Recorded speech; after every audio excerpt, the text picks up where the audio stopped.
Normalement, c'est bon, on va pouvoir commencer cette nouvelle vidéo. Bonjour à tous, bonjour à tous les gens qui regardent la vidéo.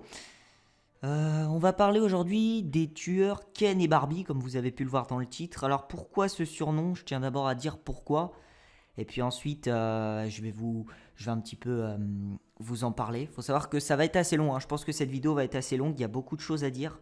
C'est une histoire intéressante, mais en fait, les tueurs, on les a surnommés comme ça parce que, vu leur physique, hein, Paul Bernardo et Carla Homolka. Paul Bernardo, c'est le Ken, et Carla Homolka, c'est la Barbie. Et vous allez voir que malgré leur physique, on va dire assez attrayant, hein, bon, c'est pas un physique hors norme non plus, mais voilà, c'est déjà pas mal. Et ben, ils ont réalisé des meurtres assez affreux. Et vraiment, il n'y en a pas un pour racheter l'autre, et vous allez voir quand même la grosse erreur judiciaire, si je peux appeler ça comme ça, de cette affaire. Je commence tout de suite parce que j'ai peur que ça dure trop longtemps, c'est parti. Alors Paul Bernardo, lui, il a été élevé par un immigré italien, très brutal, qui battait son épouse et ses enfants. Il est né le 27 août de l'année 1964 à Scarborough, au Canada.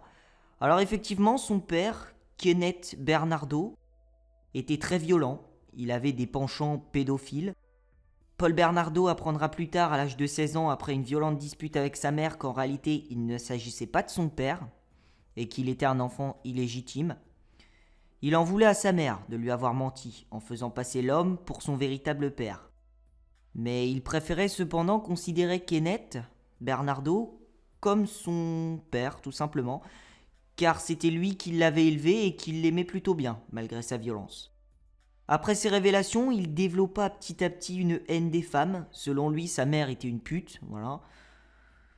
Il la détestait et voulait la voir mourir. Donc c'est pas terrible, hein, pour un jeune de 17 ans de souhaiter la mort de sa mère. Alors pourtant, extérieurement, la famille semblait heureuse. Le père travaillait beaucoup. Il partait souvent en vacances, avait une belle maison, avec une piscine dans le jardin. Ça c'est pas mal quand même, une maison avec une piscine dans le jardin. J'aimerais bien, bon bref. Et de jolies bicyclettes pour les enfants. Il fut un enfant brillant à l'école, faut savoir, Paul Bernardo. De plus, il était beau, très poli. Rien ne pouvait laisser penser qu'il allait plus tard devenir un pervers sexuel, médiatisé dans tout le pays. Voilà. Alors, d'abord, il faut savoir qu'il y a un élément déclencheur qui va le faire un petit peu vriller, on va dire. Il va apprendre en fait que son père violait sa sœur depuis des années. Et il savait que c'était un enfant illégitime. Et c'est à ce moment-là qu'il va se lier d'amitié avec une bande de voleurs. C'était des machos, ils étaient violents et puis ils couchaient avec des filles faciles. Alors avec la bande, il passa ses nuits dans les bars pour draguer des jeunes filles en prétendant être millionnaire afin de plus facilement coucher avec elles. Et c'est au cours de cette période, lors de sa première année à l'université, qu'il va développer ses premiers fantasmes sexuels violents et sadiques. Auparavant, il avait été un amant prévenant, gentil, mais maintenant, il voulait battre ses petits amis et les humilier en public. Le seul plaisir sexuel qu'il pouvait tirer passait par le viol. Il fallait en gros que toutes les femmes lui soient soumises. Et c'est sa réputation qui va rapidement faire le tour de l'université, et plus aucune fille au bout d'un moment ne voulait l'approcher. En 1987, il va obtenir son diplôme et trouver un emploi de comptable dans une grande société. Il rencontra également la fille avec qui il allait se marier, j'allais dire il devait, mais non, il va se marier un peu plus tard avec. C'est une jeune fille de 17 ans qui venait de la bourgeoisie et qui se nommait Carla Homolka, au cas où vous aviez déjà oublié. Alors le soir même, ils couchèrent ensemble. Carla expliquera plus tard à son amie qu'elle avait immédiatement su qu'ils allaient se marier, car elle était tout de suite tombée amoureuse de lui en le voyant. Voilà, c'était la petite excuse, je pense, pour pas passer pour une fille facile, parce que ils ont fait l'amour quand même dès le premier soir. Seulement lui, Paul Bernardo, il fantasmait sur les adolescentes. Plus les filles étaient jeunes, et plus il les appréciait. Il va facilement manipuler la jeune Carla, puisque lors de sa rencontre, ils avaient 6 ans d'écart quand même. Elle avait 17 ans, lui il en avait 23. Il commença par la critiquer, puis il va arriver en retard à leur rendez-vous pour montrer vraiment que c'était lui qui était le maître du couple. Lui, il avait vraiment toujours voulu avoir quelqu'un en son pouvoir. comme le faisait son père avec sa mère. Il a pris l'exemple de son père, hein, si vous préférez. Son rêve était en train de se réaliser. En 1988, un an plus tard, à l'âge de 24 ans, il avait déjà violé au moins 13 jeunes femmes et n'avait aucune envie de s'arrêter. La police enquêtait sur l'homme, que l'on surnommait le violeur de Scarborough. Un portrait robot avait été établi, des analyses de sperme ont été effectuées, mais impossible pour le moment de l'arrêter. Bernardo s'attaquait à de jeunes filles, car il voulait voler leur virginité. Son but était de violer des filles vierges. Il fantasmait là-dessus. Et justement, il reprochait souvent à Carla de ne plus l'être, car elle avait déjà fait l'amour avant de le rencontrer. La première fois qu'elle a fait l'amour, Carla, elle avait 17 ans et elle le rencontre la même année, toujours à l'âge de 17 ans. Paul Bernardo, juste après ça, il va lui avouer être le violeur de Scarborough, qui était recherché dans toute la région. Et elle, ce qu'elle va lui répondre, au lieu de fuir et de prendre ses jambes à son cou, elle va lui dire « Bon, bah écoute, franchement, c'est cool. » Voilà, elle va lui dire ça. Franchement, elle était vraiment complètement à sa merci. Et elle voulait même se faire pardonner. Alors là, c'est complètement... Alors là, vraiment, on peut plus rien pour elle, la pauvre. Donc après une longue période d'hésitation, elle va quand même hésiter, hein, bon. Elle accepta de lui offrir sa jeune sœur, Tammy, en contrepartie, afin que Paul puisse faire l'amour à une fille vierge. La sœur de Carla avait 16 ans. Elle était toujours vierge, donc. Paul Bernardo la drogua et la viola dans la maison des parents de Carla. Carla, elle, l'avait aidé dans le viol, en lui fournissant des produits qui permettraient d'endormir et de paralyser sa sœur. Au final, la drogue, l'alcool, plus les sévices de Paul Bernardo ont provoqué des vomissements à Tammy. Le couple venait de réaliser son premier meurtre sur la sœur de Carla, qui mourut étouffée. Donc le 23 décembre 1990, 2 jours avant Noël. Paul Bernardo avoua après le meurtre à sa femme qu'il regrettait de l'avoir tuée, d'avoir tué justement la sœur de sa femme, et qu'il se sentait mal. Les deux jeunes amoureux ensuite feront passer la mort pour un accident, et Paul Bernardo ne sera pas inquiété.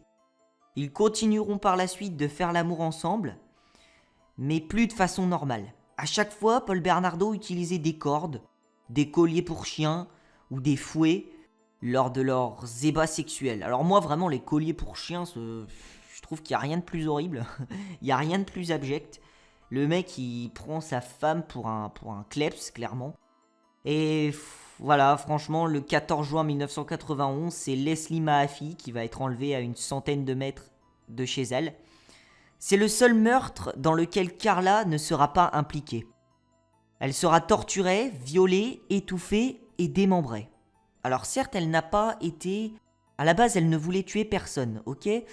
Mais elle y a participé, hein, il faut quand même le souligner. Son corps à la jeune fille fut retrouvé 15 jours plus tard, caché dans des blocs de ciment et jeté dans un lac. L'horreur. Carla Homolka, elle, a filmé l'ensemble de la scène avec un caméscope. Moins d'un an plus tard, le 16 avril 1992, Kristen French, 15 ans, fut enlevée sur le parking d'une église, devant 7 témoins. Carla Homolka avait fait semblant de s'être perdue et avait demandé son chemin à l'adolescente afin de l'attirer vers la voiture. Alors que Kristen regardait la carte de Carla par la fenêtre, Bernardo avait surgi avec un couteau et l'avait forcée à entrer dans le véhicule. Ils la ramenèrent chez eux et la torturèrent. Durant 3 longues journées, Kristen accepta de faire tout ce que le couple lui demanda, espérant que sa coopération pourrait les pousser à la relâcher. Mais plus elle coopérait et plus Paul Bernardo devenait sadique. Il la viola plusieurs fois, urina sur elle, l'insulta et la força à manger ses propres cheveux, que Carla avait coupés. Ils lui coupèrent également les tendons afin qu'elle ne puisse pas s'enfuir. Elle dut aussi regarder la vidéo qu'ils avaient tournée lorsque Paul découpait Leslie Mahaffey en morceaux. Finalement, après avoir abusé de son corps pendant plusieurs jours, Bernardo en aura marre et l'étranglera avec un câble électrique. Encore une fois, toute la scène fut filmée avec le caméscope. Le corps de Kristen sera retrouvé 14 jours plus tard dans un fossé sur le bord d'une route. Vraiment, plus l'enquête avançait et plus l'étau se resserrait autour du couple. Plus tard, Paul Bernardo frappa violemment Carla avec une lampe torche. Les blessures furent si graves qu'elle sera admise d'urgence dans un hôpital. Ses parents lui rendirent alors visite et, en la voyant dans cet état, la convainquirent de quitter Paul Bernardo et de porter plainte. En février 1993, un laboratoire de Toronto identifia enfin un certain Paul Bernardo comme étant le violeur de Scarborough, recherché par toutes les polices de Toronto. Le violeur pour la police était également l'assassin des 2 jeunes filles, Leslie Mahaffey et Kristen French. Karla Homolka décida donc d'avouer sous certaines conditions. Elle voulait plaider, je vais vous dire le mot, ça s'appelle le plea bargain, je vais vous le dire quand même, je vais vous expliquer ce que c'est. En fait, l'accusation, elle possède aucune preuve directe contre Paul Bernardo à ce moment-là. Et le témoignage de Karla, c'est la seule et même la meilleure preuve de la culpabilité du jeune homme. En gros, elle va jouer les victimes et accepter d'avouer tous les crimes de son mari en échange d'un verdict qui lui sera favorable et même peut-être d'une immunité totale, qui lui sera quand même refusée. Alors elle affirma être fragile et s'être fait manipuler par Paul Bernardo. Elle l'envoyait en prison en fournissant toutes les preuves possibles à la police, notamment les vidéos des meurtres enregistrés par le caméscope, qui seront de terribles pièces à conviction, puisqu'à chaque fois en fait que lors du procès de Paul Bernardo on diffusait un de ses films, le film où on voit les victimes se faire étrangler, découper, les proches des victimes sortaient de la salle. Et au final, Paul Bernardo, il va être inculpé de 43 viols. 43 viols, imaginez le malade, 43 viols. Déjà un viol, faut vraiment être un tordu, mais alors là, 43, c'est un fou, c'est... Ouais, je sais pas. Et 2-3 meurtres, mais il en a sûrement fait plus. Ça, c'est moi qui vous le dis, je pense qu'il en a fait plus que 3. Il sera alors condamné à la prison à perpétuité. Karla, elle, a purgé l'ensemble de sa peine, seulement 12 ans. Elle a été libérée en juillet 2005, à l'âge de 35 ans. Elle est aujourd'hui libre au Canada et vit sous une fausse identité. Selon la presse, elle se serait même remariée avec un autre homme. Elle est toujours le symbole du mal au Canada. Paul Bernardo, lui, est enfermé dans une prison de Toronto et serait admissible à une libération conditionnelle complète en 2018. Alors quand j'ai lu ça, vraiment, j'avais envie de me jeter par la fenêtre. Vraiment, quand j'ai lu ça, libération conditionnelle pour ce malade qui a fait 43 viols, je sais pas s'ils vont lui accorder, mais je pense pas qu'il devrait finir en prison. Pour moi, je pense qu'il devrait finir dans un hôpital psychiatrique. C'est comme ça qu'on devrait...